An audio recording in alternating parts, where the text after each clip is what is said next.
Thank you very much. Good afternoon, everyone. Oh, it's a joy to be here in LA right now.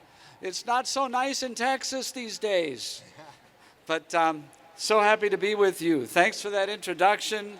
I'm very grateful to my brother Bishop, Archbishop Gomez, for inviting me to speak with you today and later to celebrate the Eucharist with you.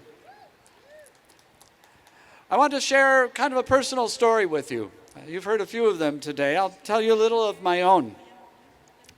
In 2024, I lost my dad after a fairly long period of mental decline. He was 93. The final years were really challenging. There were times when he would leave the house and get lost. He could be a bit belligerent with those providing care. He forgot a lot of things, and I think he started to find it difficult to distinguish between dreams and reality as he processed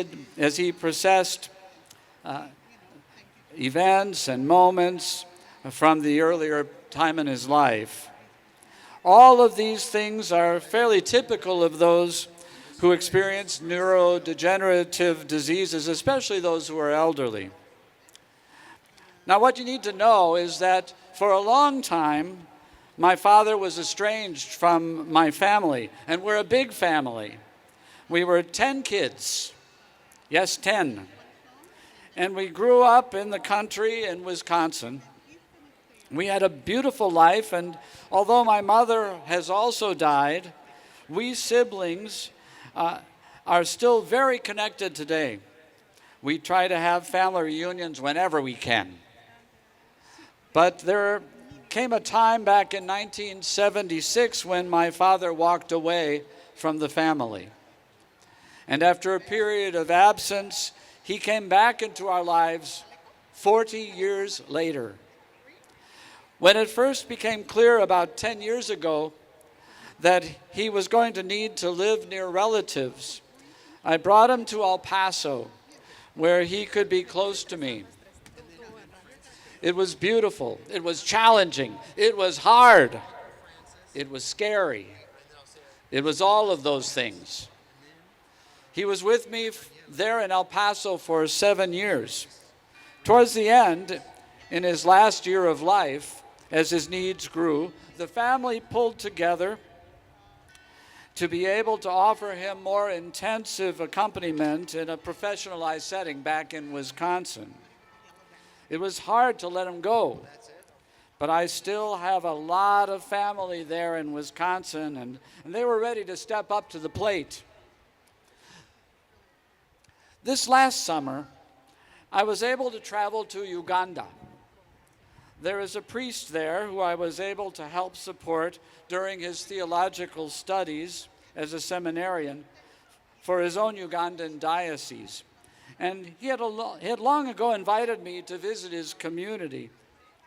Last year, I was finally able to make it to be with the community, to celebrate also the opening of a new Catholic school there in Uganda. Now, Ugandan culture, I learned, as in many countries in southern Africa, have what they call the philosophy of Ubuntu. The word Ubuntu can mean a couple of different things.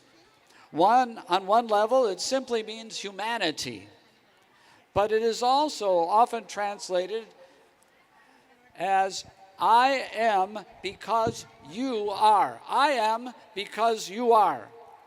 There are a lot of convergences with our Catholic social teaching, including our teachings of communal responsibility, reconciliation, and shared human dignity. The interesting thing is how African cultures shaped by the Ubuntu philosophy understand sickness, frailty, and old age. Increasingly, for us in the United States, we tend to shield ourselves from those things. Think about how we isolated during COVID, and not for lack of good reason, but we kind of recoil before human vulnerability, don't we? We ignore it. We hide it away. We don't like to acknowledge it. And the sick, the frail, and the elderly all suffer because of it. There are tons of isolations in our society today. Think of all the stories of sick and suffering people in Canada now who are being pushed into assisted suicide. If people feel alone and without hope, it's easy to despair. But Ubuntu views sickness differently. In Ubuntu cultures, the sick person is viewed as a blessing from God because human need is an opportunity for the community to come together and help. It's an occasion to offer care, to build human connection, to assume responsibility for the other because we are all connected. That's a really different perspective, isn't it? And a beautiful perspective. When we look at our country today, we've lost the idea that every human life is a blessing, or that we have obligations to one another. We divide up the pie. Some lives are not worthy of our concern, we conclude. Those in the womb are not worthy of our concern. Young girls who've made mistakes have brought it upon themselves, we say, and are not worthy of our concern. The sick and the elderly are sent away because they're not worthy of our concern. If you've crossed the border and didn't do things the legal way, too bad for you. You're no longer worthy of our concern. If you ended up in a maximum security prison, we needn't think about you anymore. If you took fentanyl, well, you brought it upon yourself.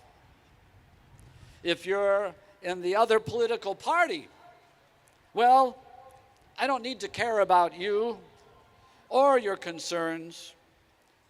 If you're not on my team, you're not really worthy of my concern. The Catholic Church's consistent across-the-board teaching on the dignity of human life is rooted in a vision similar to Ubuntu. Every human person is a blessing from God. Whether we are sick, or young, or old, or in the womb, or rich, or poor, or on death row, or a legal immigrant, or a so-called illegal immigrant.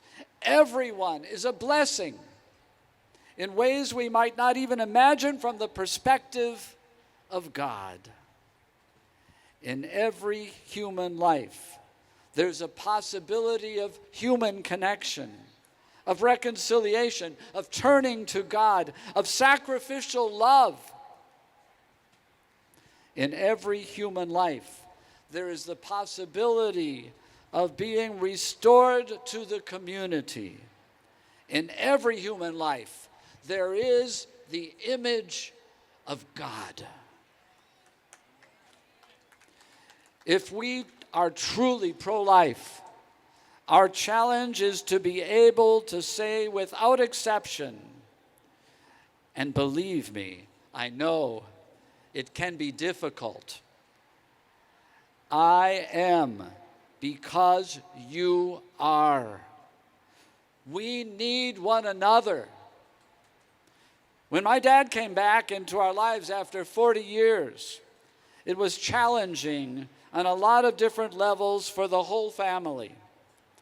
The time lost, the grievances and pain, the challenges of trying to figure out how to provide an adequate care and supervision for someone going through mental decline.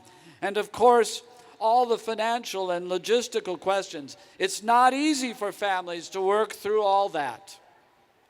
But even so, it did bring us together. It was a blessing.